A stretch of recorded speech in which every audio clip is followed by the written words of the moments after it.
खुलुमबाय आं हिमा बसुमतारी दायो बे समाव आं दोंसे जोबोद गोजाम बर' मेथाइ रोजाबनो लादों जाय मेथाइखौनाखि जों गोदो रेडिअ'आवहायसो खोनायोमोन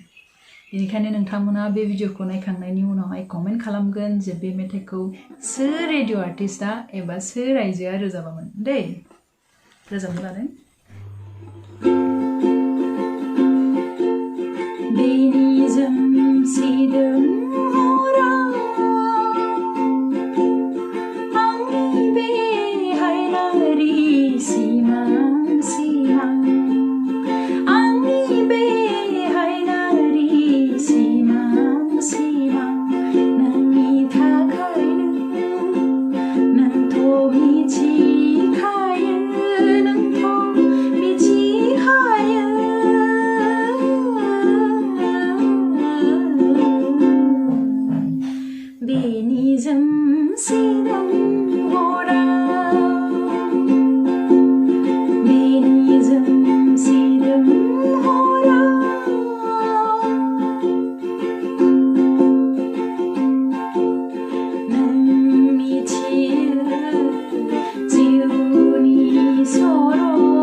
एसेनोसै गोजोन्थों